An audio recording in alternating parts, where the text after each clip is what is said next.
betting brand for sports fans. That's better. Gamble responsibly.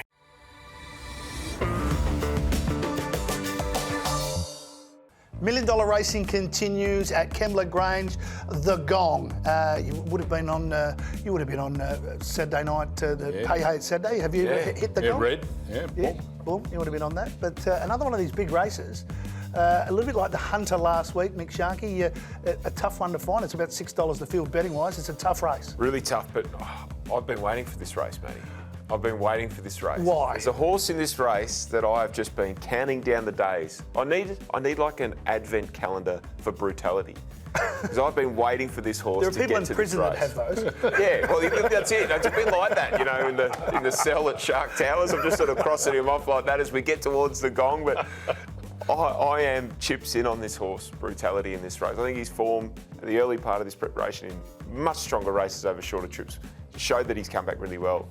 A good run last week, just a little bit of a sighter, I think, for this week. Goes so well off a 7-day backup, Simon. I am ready to launch on brutality. It's a funny race, Simon, isn't it? Because we've got horses coming from all over the country. Some of these trainers took a couple down to Melbourne for the carnival and then bring them back. And you got horses like Old Flame that won well at the carnival but draws the car park. I think trainers are so much better now at preparing their horses for longevity in a campaign. You know, the old days coming to these sort of races, you just want fresh legs. You think, it's got to be fresh legs or you're not in it. These horses have travelled, and there's still a lot of them with a genuine chance in the Gong and other races, both Ballarat and Kembla on Saturday, off long campaigns, because trainers are just better than what they used to be. Can Old Flame win from out there? Don't know. I think the barrier's a big problem for it. It's a horse that sort of likes to roll forward and then just take a little bit of cover.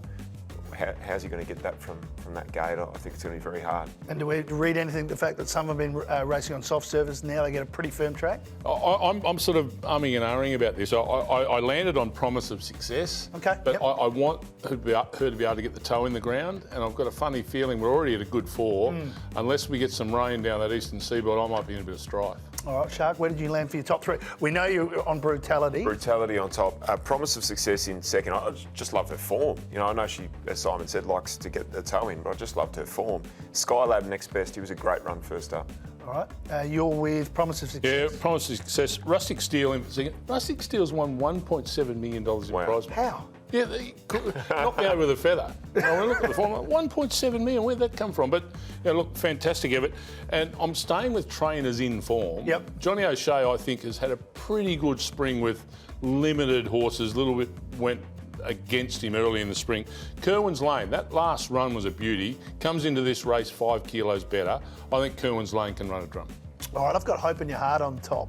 Won a couple of Group 3s before a nice 4th in the Golden Eagle. And in the Golden Eagle, in that race, beat home Valana and in the Congo, who last week in the Hunter run 1-2. And you know, some of us tipped Valana, some of us tipped in the Congo, but we won't want to talk about that. I've got brutality. You talked about that 7-day backup, has won 4 times and finally gets to the distance, which is right. So, and I've got Promise of Success in his 3rd. So we're around the market with most of these at some value. It's a value race, let's be honest. It is, absolutely. Yep. All right, anything else at the Gong? I struggle to find a horse to win a race, yet in the Gong, I'm going to have a box trifecta on, so I'm going to try and get 3 over the line. Yes, I'm writing them down. Out of 5. 3, 4, 5, 8 and 13. It's my box trifecta in the Gong. So who have you added outside your top 3? I'll put you under pressure now, can you remember? Yeah, Old Flame from 18 and another one. Another one? Yes. That's your homework, ladies and gentlemen. Find out who the other one is. Not only has the Melbourne Cup been banned, Simon O'Donnell's given you homework and he's been knocked over with a feather. Shark. I like the Warra, Matty, the 1,000-metre sprint race. Malkovich is the favourite.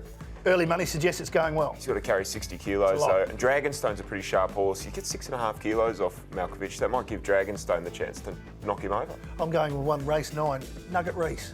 Ah, yes, Nugget. Nugget Reese from Adelaide. Come all the way over to... He's racing, he can claim, because he's 75, but lightly raced 6-year-old, had a really good first race in Australia, good form, gets to the 1600 where the form is excellent, 7 starts for 4 wins and 2 seconds. So I'm assuming there's an ownership group with an association with Nugget?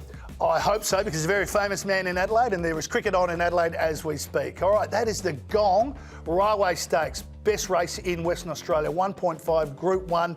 Pikey has won the last 4. He's going for 5. He's back in Perth as we speak, but it's a difficult race. It's a great race. It is a difficult race. You always get. It's a great betting race, isn't it? The railway. Each way odds usually most of the field, unless there's a very short Bob Peters owned horse.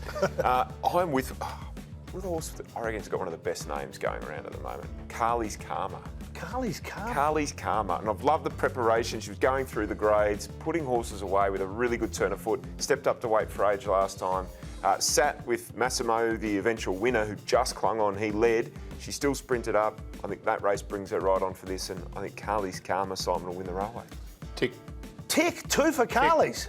2 for Carly. Special K. I'm against that. So, all right, while we're here, take us through your top 3 for the railway. Carly's Karma on top, number 10. Tricks of the Trade, I thought was fantastic last start. It was the widest off the corner, flooded home that race. Will again throw it forward into this race. Alaskan God, who's the favourite for the railway, he was a mile back in that key lead up and finished off well. I just think Tricks of the Trade can maintain the margin on it to the line. Probably the class horse, Alaskan God. So I've got him in my top 3, and Maricino is my other awkward draw, but again racing really well. Has had a nice step up in grade to come into this race. All right, I've got Tricks of the Trade on top ahead of Alaskan God, and I've got number 13 Search and Rocks in for 3rd. Won the Group 3 lead-up race and should get a nice. It's drawn well to get some nice cover behind the speed, and there will be genuine speed on. Yeah. There always is in the railway. All right, we talked racing in New South Wales and WA. Next up, it's all the tips recovered on the Big Call. The betting brand for sports fans. That's better. Gamble responsibly.